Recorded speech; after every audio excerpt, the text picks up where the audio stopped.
This is an interview on the 16th of January 2005 with Lieutenant Douglas Ian Hamilton McClean, VX100098, V55254, D Company, 16th Platoon, 39th Battalion.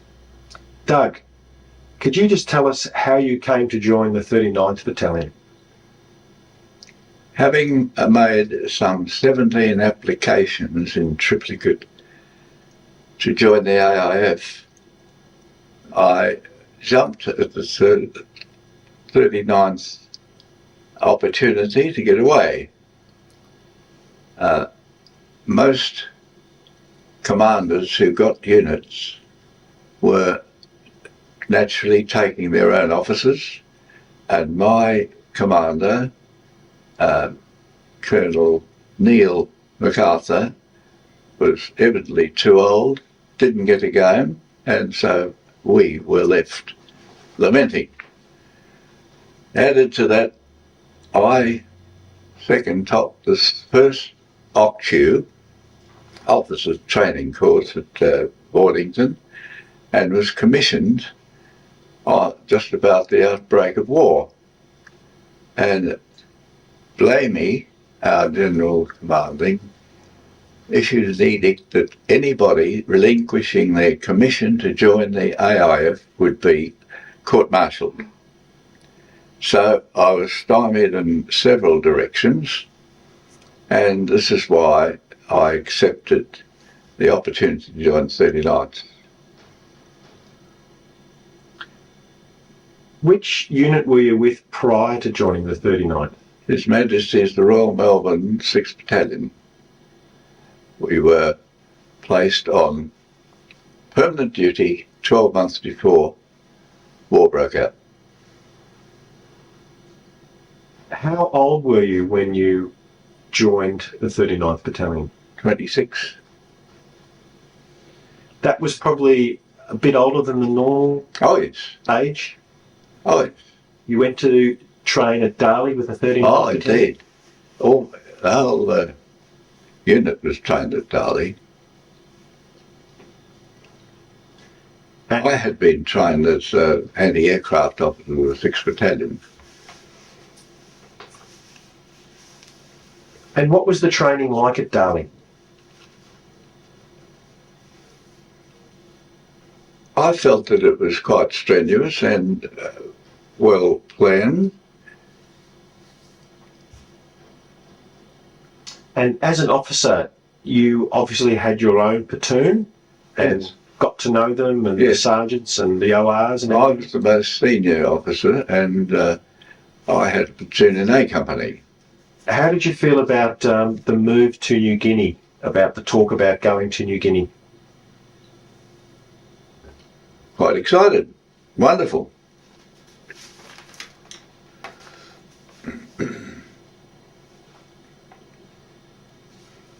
Did the training change at all prior to going to New Guinea? Not really. No.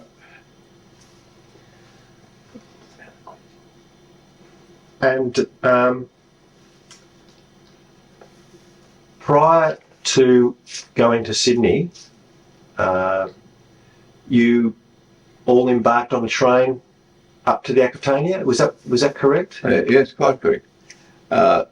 Prior to actual movement, Colonel Conran called the battalion together and asked if anybody was unwilling to go to New Guinea. And about 7 people stepped forward and were sent back to their units. All the rest were volunteers, which is misquoted in papers repeatedly and annoys me somewhat.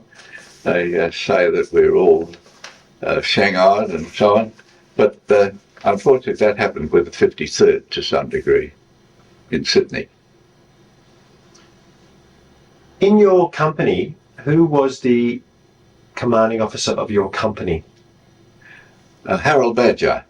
And what sort of officer was he? Was he a First World War? Captain Harold Badger was a First World War veteran, along with most of the company commanders and senior people in the unit, chosen by Colonel Conran, because he was First World War and had been delegated to a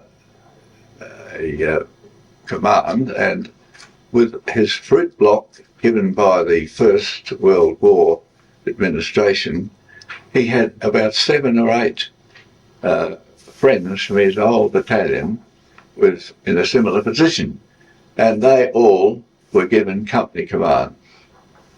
And unfortunately, their health gave out when they'd been in the tropics for a short time, and our doctor arranged for them to be replaced because they weren't fit enough to stand the climate. Prior to getting to New Guinea, what do you remember about the trip to New Guinea in the Aquitania? First, a very crowded ship. A lot of the troops below water level, which was extremely hot. Quite delightful service by professional waiters who were still on the ship from its tourist days. British personnel who were very succinct and careful in their expression and very good in their service. But I remember one of our subalterns was asked one morning at breakfast, did he want anything further, sir? And he said, yes, he said, I'd like the marmalade jam.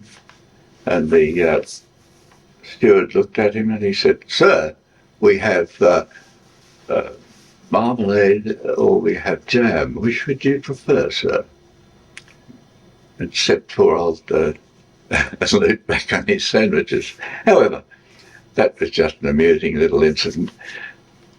When we got to New Guinea, after much zigzagging to avoid submarines, which were not sighted, we were told to disembark into small craft that took us closer to the coast, but they'd forgotten the 13-foot rise and fall of the tide. And they said, you can walk from here. So we got off into about 7 feet of water and we struggled ashore. And having been brought together on shore with our packs and our ammunition, rifles and so on, they then informed us, you've only got 4 miles to walk to Murray Barracks. And so we took off, and before we got there, I was carrying about 7 rifles. Some of the boys with sore feet from being in sand shoes for a week found that they were getting blisters and so on, marching in their boots. We got to 4 Mile, and we were told that the 49th, who had, according to the army, had left, were still in occupancy, and we would have to move on to 7 Mile. So we moved on. When we got to 7 Mile Strip, the order was given to us to move to the side of the road, lie down and sleep. No nets, no protection at all from mosquitoes, which were very violent, and we found that the ship had been packed upside down. All the things we wanted first were in the bottom. However, be that as it may, the next morning we woke up to a frightfully hot temperature, and the sergeant who was on drome patrol, he said, nice cool morning, so that prepared us for the worst. And you eventually got the supplies from the ship and you were able to set up a decent camp. Not for quite a long time.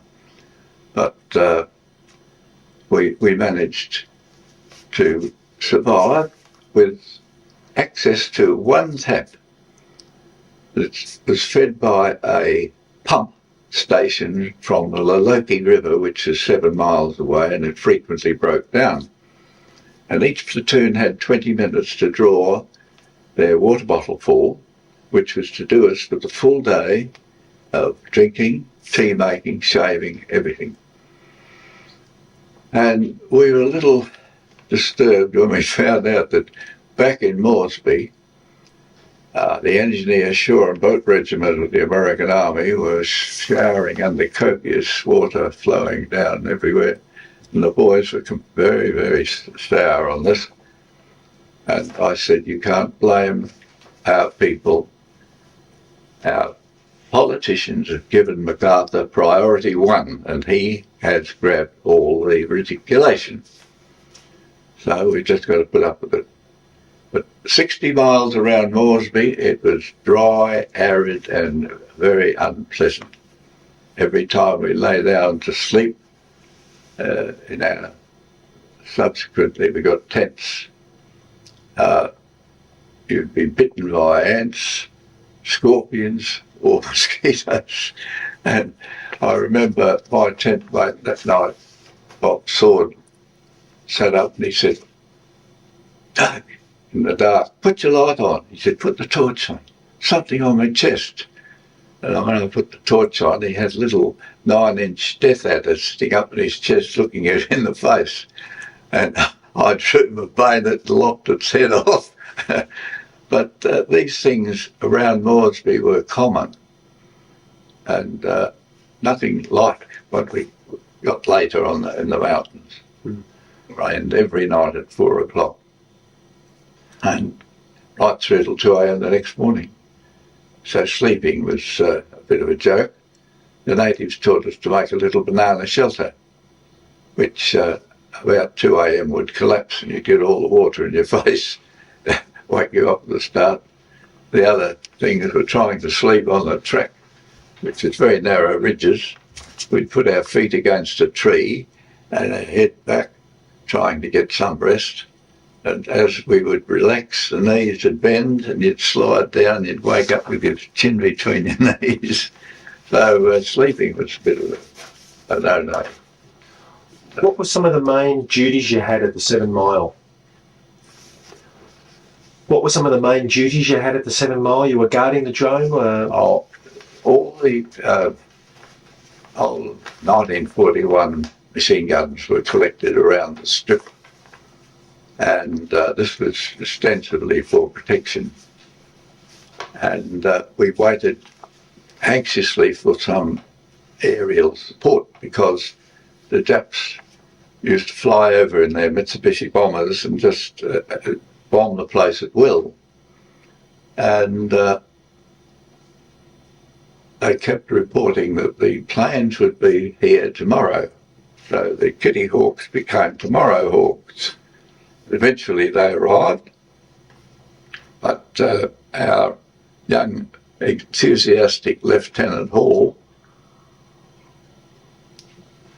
gave a fire order because Moresby had signalled red alert, indicating enemy air attack. The commander later said to me, I did expect a warm welcome, but I didn't expect a bullet hole about 1 inch to the right of my hair in my headrest. However, these things happen in war. Poor communications, one mistake, and you're shooting at your own troops. It's a sad fact that happens, confusion. The 7 Mile was bombed quite a lot during your time there? Oh, yes. The interesting one was I was sent around Bootless Bay to a slightly prominent mound, and one morning whilst we were there, I was then with Don Company, by the way, we were on this high ground and a flight of Zeros came up Bootless Bay, flying about the same level as we were. We were having our mush, which is broken army biscuits, dried milk and water, for breakfast, and suddenly these Zeros zoomed past us, flying at a low level to avoid radar, which we didn't have, and they shot up the 7 Mile. That's when our biscuit bombers were destroyed. And I worked out that they were trained by the Germans and would return the same way as they went in. So I said, let's get ready for them, and I took the anti-aircraft, dear old Lewis gun, which a good smack on the barrel would cause it to fall apart because it had been stripped hundreds of times in drill halls. But the powers that be felt that they were adequate weapons for us to defend Australia. And all for First World War weapons, by the way. Anyway, I was reasoned correctly because they came back exactly the same way at the same height after they'd completed their task.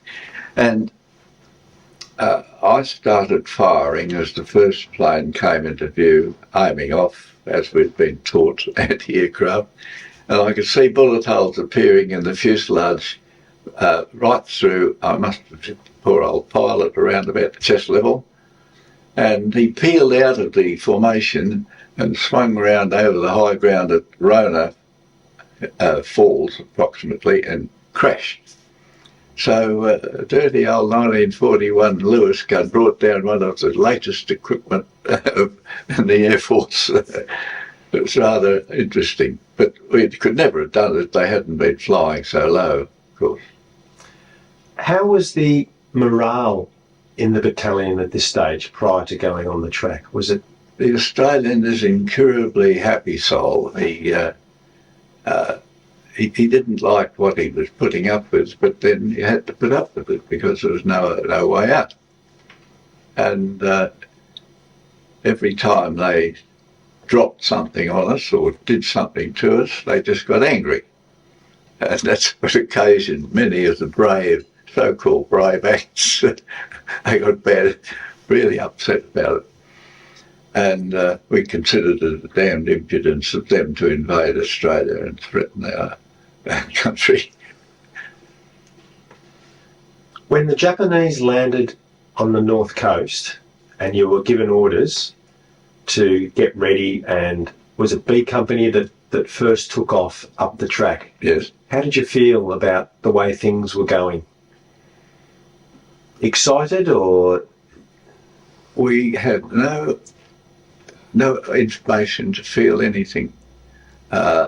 Intelligence was zero. We felt there was no indication. Headquarters were complacent in saying that there was a gap which the Air Force found in the mountains, a gap. But there was no such gap as far as the ground was concerned. They'd said that one company could hold off hundreds of the enemy, but it wasn't so. They were riding up in push bikes all the way from the coast, and it was only when they got to the mountains that they found them a bit of a nuisance. So B Company started out on the track. Yes. From the 7 Mile drone. How did you get to Kokoda? We were selected as the first. There were 2 planes made available by MacArthur, and we were selected as the first platoon of Don Company to go in. I was given the first plane, and my sergeant, the rest of my platoon, another 15 men, to follow.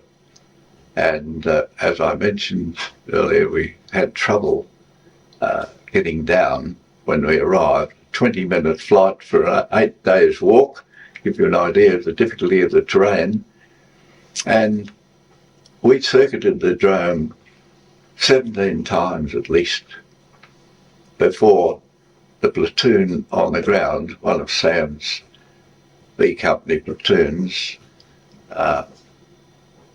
woke up that we were not enemy and removed their wooden obstructions. In the meantime, I heard the co-pilot say to his pilot, 7 zeros off the pot bow. So I grabbed a machine gun and poked holes through their window. I said, I'll be shot anyway before we go down. But they passed us in a cloud. Either that or they had the fixation of getting to the strip 7 Mile Drive to shoot it up. And that might have been what happened.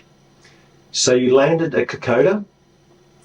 Yes. Who met you? We got down eventually, very giddy because of the tight little circles the plane had to do. And then we had to walk across this wire and rope bridge over the creek with wobbly legs, which wasn't easy, and eventually got to the hut that the planter, Kynesel, lived in.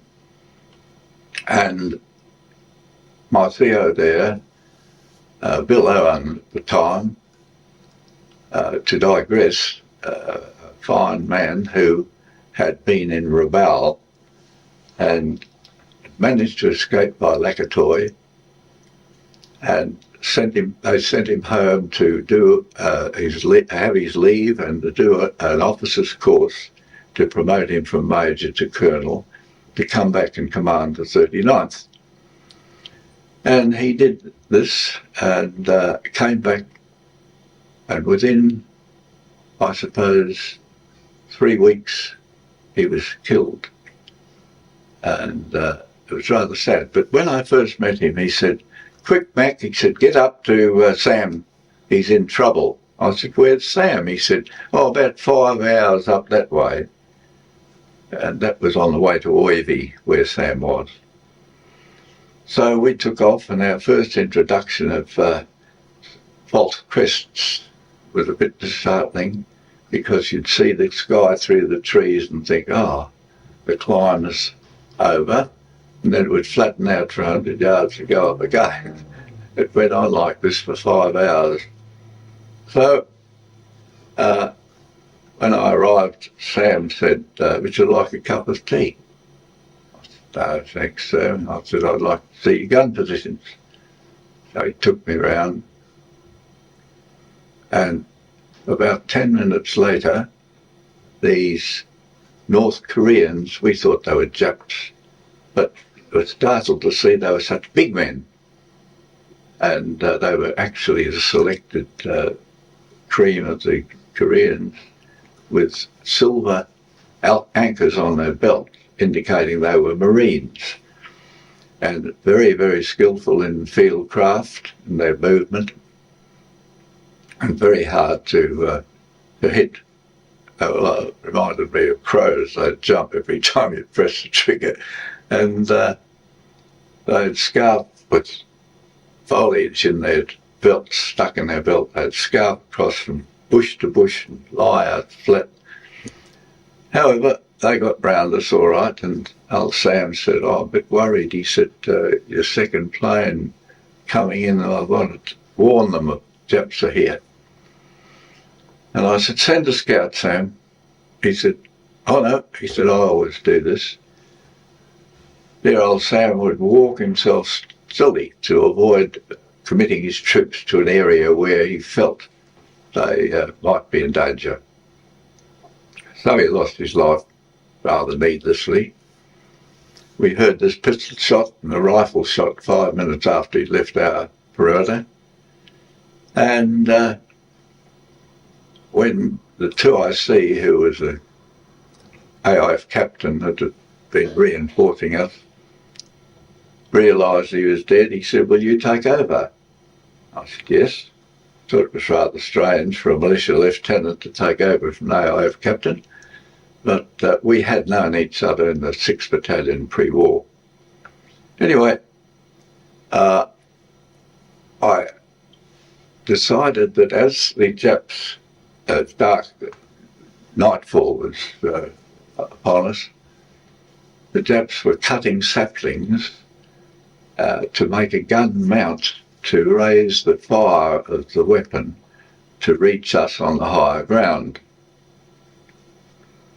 And I decided that if I were to create a diversion on that quarter, that our troops could move out in the opposite quarter to safety, perhaps. So I spoke to Sanananda, big police boy, who was a wonderful trooper. Can you find us a way out? Yes, Talbot, down Dry Creek bed. I didn't know that he was going to lead us for 3 days around through jungle and over logs, over creeks and rivers and goodness knows what. And had we known, the Japs had not occupied the track at all. We could have walked down comfortably. But we subsequently found this out when half a dozen of our boys, who had been unfortunately not informed of our movement. That's why I couldn't understand about that, because I'd spoken to them. Anyway, we eventually arrived at Oivi, and a couple of days later, these half a dozen boys that had been left arrived walking comfortably down the track and up to us with no trouble at all. And they said, oh, Kokoda's not occupied, so it's still vacant. No Japs. So we raced back and occupied Kokoda, and subsequently had a bit of a firefight in our hands. But the Japs had been so startled with our action and resistance that they didn't move for approximately 10 days. Doug, you were awarded the Military Cross around that time. It was this wiping out the machine gun nest that occasioned it. And I called for volunteers to collect some grenades and couldn't carry them all myself, so I asked for a volunteer, and I got Charlie Pike, who very kindly came along with me for the ride, and we dealt with the Japs. And I was amazed to think that that action stopped them in their tracks. And then I thought back, they've had a dream run through the island, shooting the civilians and pinching their food, and suddenly they got a setback. Whereabouts did the action take place? The action? Yeah. Oivi. Oivi. And that must have really been a wake-up call for the Japanese? It did surprise them, because they thought, goodness me, how many of them are there? If they'd known how few, they would have run over us in a minute, I'm sure, because they had a 12-day plan to take Moresby. It was some 22 months later before they got to within 7 miles. How many Australians were in the area at that time? How many? How many Australian troops were in the area at that time? Australians? There were 2 platoons of B Company and my half platoon, which would be 60, 75. So after that action, you took the platoon out of the area, and that was the 3-day... The troops had been told to move earlier on the noises that we were making, and we followed afterwards. Did you then get back to Kokoda? No, we went straight, avoided Kokoda and went to Deniki. We thought that the Japs might be there. Or Snopa took us around in a wide circuit around Kokoda, up to Deniki. And then you found that Kokoda wasn't occupied? Yes, well, the boys that had been left informed us that there was nobody in Kokoda, no Japs. They'd walked straight down the track, which, if we'd known, would have saved us 3 days of nasty jungle. So then you headed back to Kokoda after that? We were sent right around Kokoda to Piravi to set up an ambush. Our idea was created. Owen was down in Kokoda. One of our company commanders decided that we'd go around and set up an ambush. Was that Cameron, Major Cameron? No, I think it was Captain Bidstrup. So you went round and set this ambush up? Yeah. With your platoon? With great success. So how many, just your platoon at this ambush site? It was about 2 platoons. We were getting short of men at this stage. Sickness and so on taking its toll. But I can remember the white cockatoos signalling our approach. And I threatened to whip all the feathers out of one and send him back to his girlfriend naked. But that's why we got my hands on him. Doug, when you were set up for the ambush, what actually happened? Something like 40 or 50 Japs came down the track, and we were ready for them, and we allowed them to get to within about 2 or 3 yards and opened fire and killed a lot. This caused a bit of confusion, of course, amongst our own troops because of crossfire, but there was nobody injured, and we managed to withdraw back to Deniki. So quite a successful ambush. Yes, stopped the reinforcement of Kokoda. So that had a major effect on the battle at Kokoda also. Oh, indeed. Yes, indeed. So you then proceeded back to Deniki? Yes. Is this while the battle at Kokoda on the plateau was going on? Well, it was quiet there when we came around past there. Yeah. But A Company was there up on the plateau, ready? Yes. When you got to Deniki, did you sit up there and then wait for the rest of the battalion to follow? Oh, yes, yes. And it wasn't long after that patrols were coming up to penetrate, finding out where we were, and that's when the incident of our Sergeant Major took place in the shower. Tell us more about that, about Reg Marsh having his shower. Our father and mother of discipline, Regimental Sergeant Major Reg Marsh, came down to my area and asked permission to bathe because we had a beautiful little waterfall. And he was enjoying his shower and started whistling, and unbeknownst to us, a patrol, the Japs had come up feeling out where we were positioned and started shooting when they heard Reg whistling. He was enjoying his shower so much, and bullets were zipping off rocks like angry bees, and Reg leapt out of the shower, grabbed his boots in one hand, his towel in the other, and took off back up the slope to battalion headquarters with his bare bottom blinking in the bushes, and the troops roared laughing at the indignity of this official, and strangely enough the Japanese firing stopped and they went away, and I could only assume that they thought the Australians are mad, we're shooting at them and they're laughing at us. They must have a lot of people. So they made a lot of miscalculations about our numbers, otherwise they would have run over us in a minute. Did most of the troops then make their way back to Ishiraba?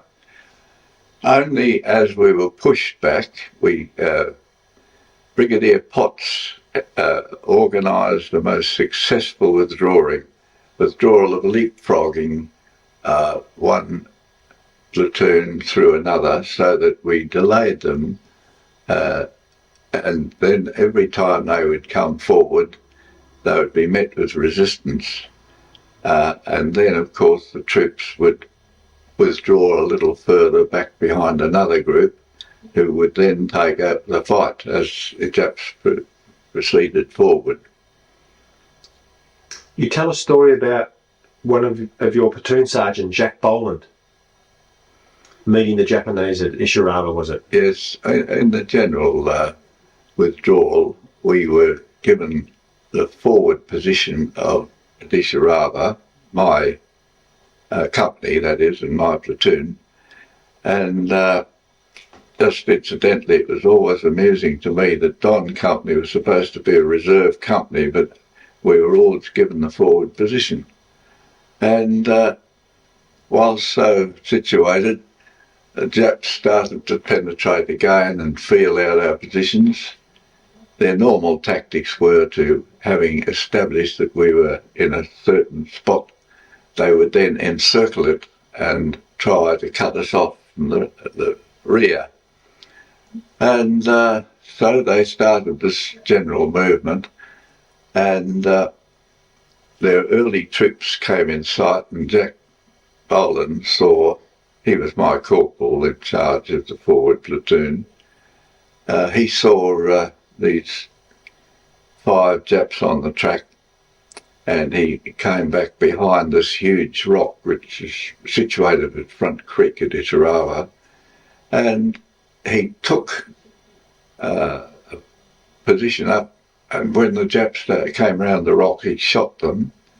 I think there was about 5 that he killed, and then he tore back up to platoon headquarters and said that the Japs had arrived, and he said, "What shall I do?" And I said, "Oh, well, we take up this defensive position here until we see how many of them there are." And as the numbers increased and the slope of the forward hill almost seemed to be crawling with Japs, we decided to report back to company headquarters, battalion headquarters, and then Brigadier Potts suggested withdrawal.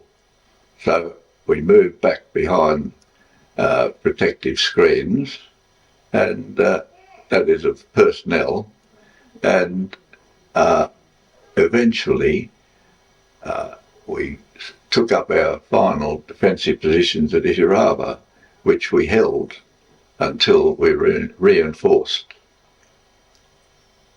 You were reinforced by the 2nd 14th. 2nd 14th came up and saved us. We would have, I suppose, been annihilated. But I understand they suffered more casualties in the first afternoon they were with us than they had in the 6 weeks in Syria. And their knowledge of the jungle, of course, was lacking. And they would stand up and say, "Come out and fight, you little so-and-sos." Their snipers up trees would ping, and over they'd go. That's how they suffered so seriously until they started to become more cautious. And I think that a very brave thing was decided because our CO knocked back an order to bring the troops out of battle because we'd lost so much in the way of personnel and wounds, sickness and so on. And Ralph Honour decided that we would stay because he said that so many Japs that he felt the 2nd 14th required every man they could have. And several of our troops who had been out on patrol hobbled back on bleeding feet, and the CO said, "I thought you had been killed." He said, "No, we managed to come back, sir." And he said, "We heard the battalion was in trouble." That was Lieutenant Bob Sword. And Ralph Honour said, I returned his salute with more than just formality, because to think that they were in such bad condition and come back to help, he said, I was most impressed. The 39th, with their senior officers, sounds well led, especially with Ralph Honour. What kind of person was Ralph Honour? Ralph was a lawyer and a school teacher, and a rather pedantic, precise, very religious gentleman who was very courageous and was subsequently our ambassador to Ireland. And Ralph, I think, was one of the finest officers that we had commanding us, and I couldn't speak highly enough of him. He obviously gained your respect and all the young lieutenants and the captains in the battalion. Yes, he had been in the Middle East, of course. He did say to me after we had all got home, he said, "You were the only officer that ever embarrassed me." And I said, "Why was that, sir?" He said, "When we were held up at the roadblock," he said, I asked you, would you care to go up the tree and snipe as the Japs had sniped, see if you could get any of them?" And I said yes, without any hesitation, and climbed the tree with a rifle. I had been one of the best shots in our battalion pre-war, and I managed to clear this little nest out. And he said, "I was embarrassed because you were firing so much and the shells were tinkling down through the tree, and I thought they might turn a machine gun on you." And I said, "Oh, it didn't happen. I think I got them the first." You tell a funny story about Mo Manol and your first meal after Isharava with the pumpkin. Oh, the native gardens provided some food which the natives hadn't bothered to denude. They'd taken a lot of the fruit and stuff because of the enemy's advance, but we were having this boiled pumpkin on one occasion, and Jack Manol, whom we used to nickname Moe because he looked like old Mo, and he, by the way, is about the fourth person in that marvellous photo that Damien Pera took, and it's shown on television so much of half a dozen men trudging through the mud. And Moe said, "Oh, I'm sick of this pumpkin, sir." And I said, "Well, just imagine you're in a flash restaurant," I said, "eating souffle." He said, "It still tastes like bloody pumpkin to me, sir." So that was Moe. We all used to have fun, especially with the lack of food. My batman came to me one morning, he said, "Captain Binstrop didn't quite manage to eat this fried egg and a tomato," so he said, "Would you care for it?" Of course, it was all imaginary, and I threatened to give him a backhander.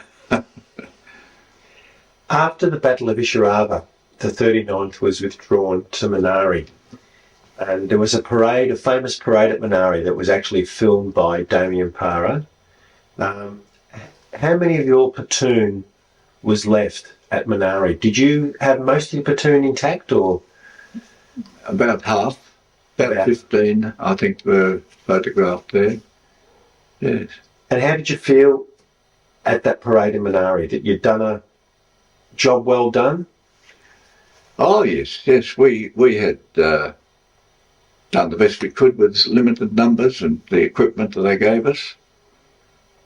Talking of equipment, it was rather interesting that just within 24 hours of every action that we had, we seemed to be given a new weapon.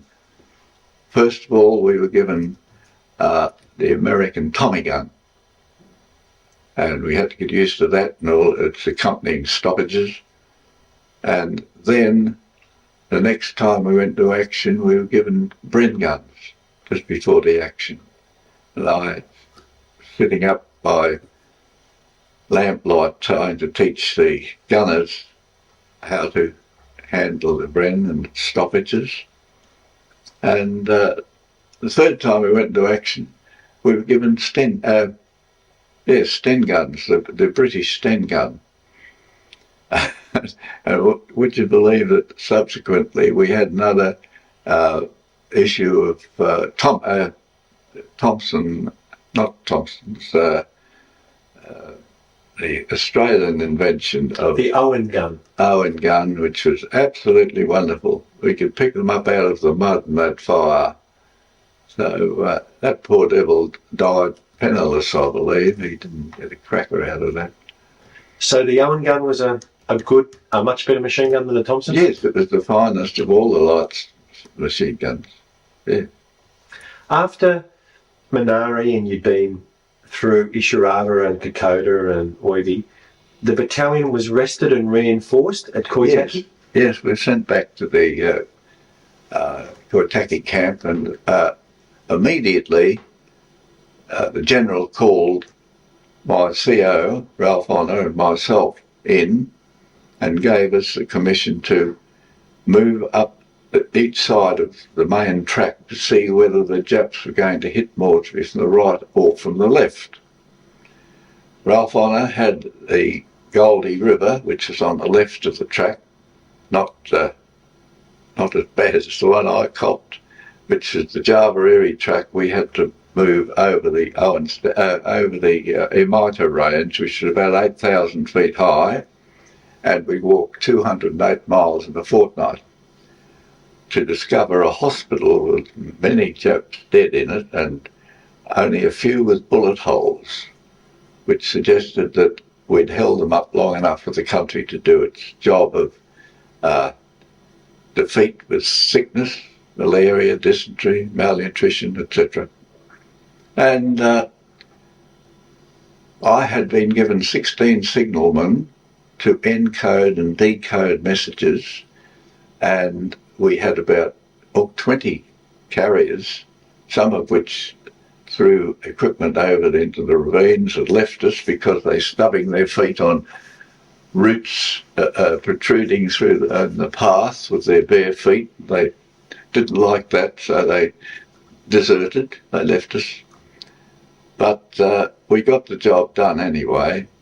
When we found this, we were trying to send the message in code for 3 days over the Emita range, but the F108s fitted with a key were inadequate to the task. I don't think they'd send a message over a tall man with a hat on. But anyway, I was disgusted, and I, unmindful of the sacred nature of signal diagrams, said, let's send it in clear, and a pedal wireless will probably pick it up, some old planter on the coast, and he'll send it back. That the Jap were not in fact attacking Maudsley, we were all retreating. And that joyous news should have been applauded, instead of which, when I got back, the General said to me, why didn't you stick to the signal diagram, McClean? I said, for the simple reason, sir, that the equipment you gave me was inadequate to the task. That sounds like insubordination to me, he said. And I said, can I go back to Australia? No, he said, get back to your unit. So that was that. Which general was this? Sid Rowell. And what was he like? Oh, very fine officer. Maligned a bit by our CNC, but did an excellent job. And I think he was worthy of a lot of praise. Speaking of senior officers, did you know Brigadier Potts also? Brigadier Potts, yes. Wonderful soldier. Yeah, one of the best. Highly respected. All his troops thought the world of him. Yes, because he was quite controversial with the CNC too, of course. Blamey, of course, decided to give him the boot. But he didn't deserve it. He did a wonderful job on controlling the withdrawal that really slowed the Jap down. What did some of the officers think of Blamey? Some of the officers in probably was it talked about or probably wasn't? Well, Sid Rowell mentioned in a book that he thought he was a drunkard, a coward, and a womaniser. Apart from that, he might have been a good soldier in the First World War. This is my opinion, because he was, I believe, a brilliant staff officer under General Monash. But the Second World War, not worth a couple of old cigarette butts. He was running the war from St Kilda Road most of the time. nearest he got was Brisbane. Then he did come to Moresby just to sack Sid and take over the role of commander when the worst was over and victory was assured. Okay, so after you were reinforced, you were then moved up to the campaigns on the northern beaches, Gona. Oh yes, You know. yes, they then flew us into Popondetta, and we marched along to Gona and appraised this situation, which was dreadful. And we saw one of our past commanders who'd been given command of a battalion on our right. And I personally saw this. We were on the same brigade hookup, and I could hear him reporting, "Have advanced 10 yards and killed 11 Japs." And I looked over and he hadn't moved. Is this Cameron? I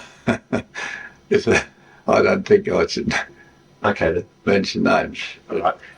If the man's still alive, you know, it's not nice. How many troops? He had a fine son, by the way, who was still in service and wanted me to tell him what I thought of his dad, and I couldn't. I didn't have the heart.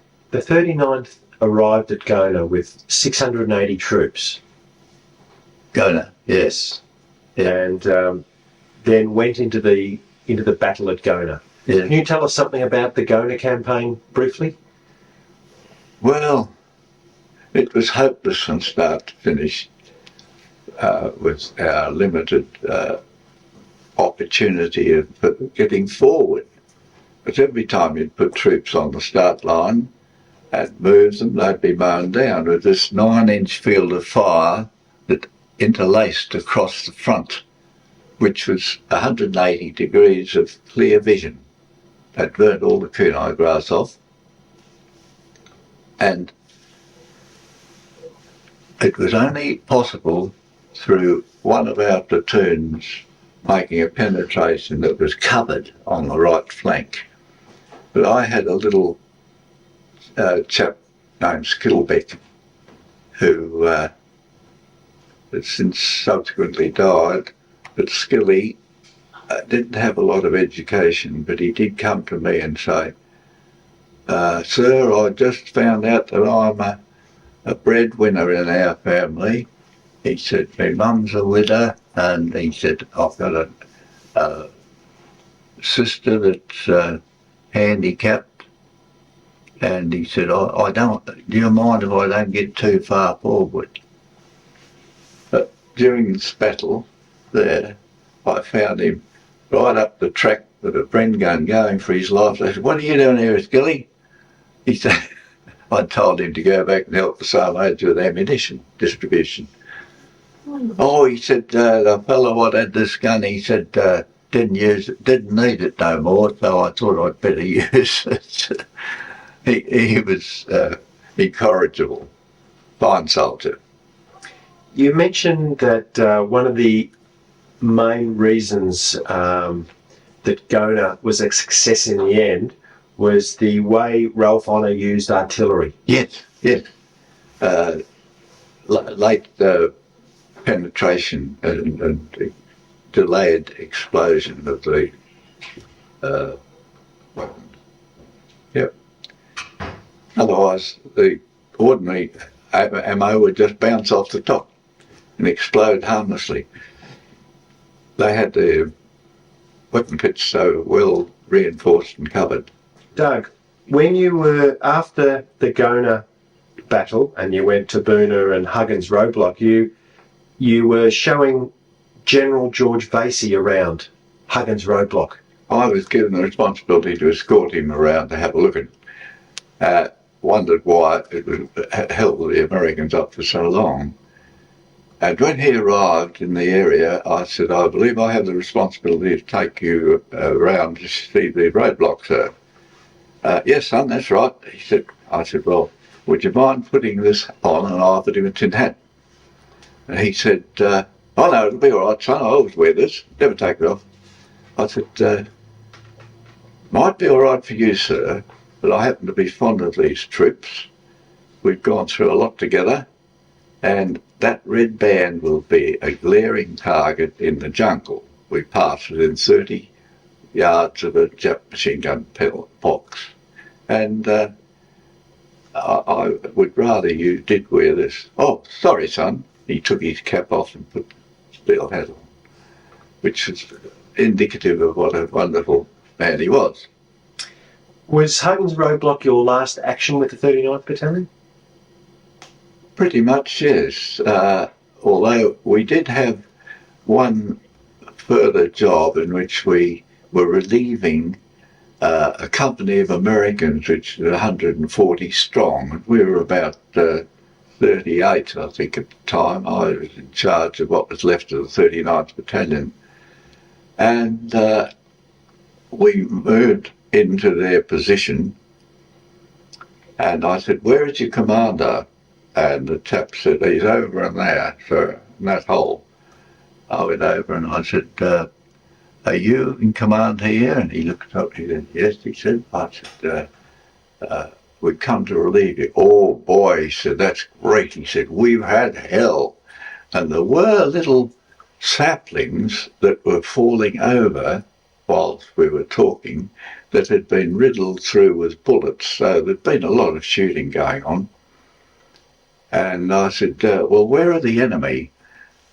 "Man," he said, "they're over there, and they're over there, and they're over there, and they're over there." I said, "You want to be careful, you get yourself surrounded sometime." And I said, "I might say that they're not over there because we just walked in over there." And Did you then go back to Australia with what was left of the 39th, back to Queensland?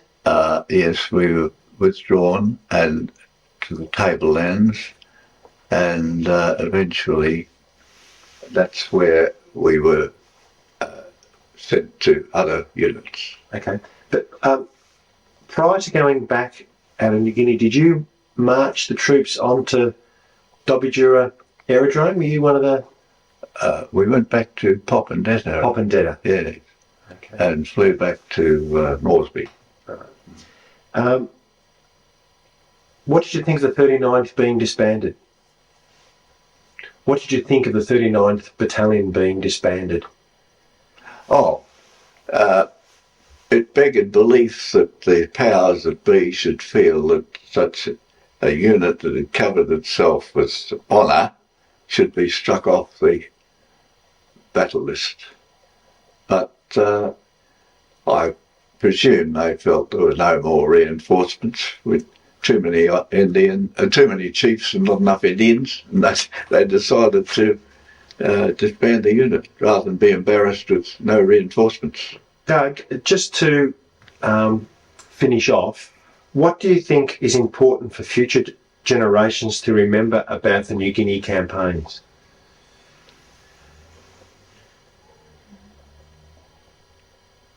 I think principally gratitude that they are enjoying a freedom, and at a very severe cost to the generation that went before them.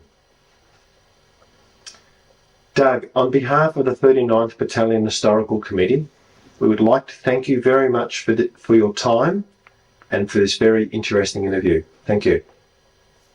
Oh, pleasure. Thank you.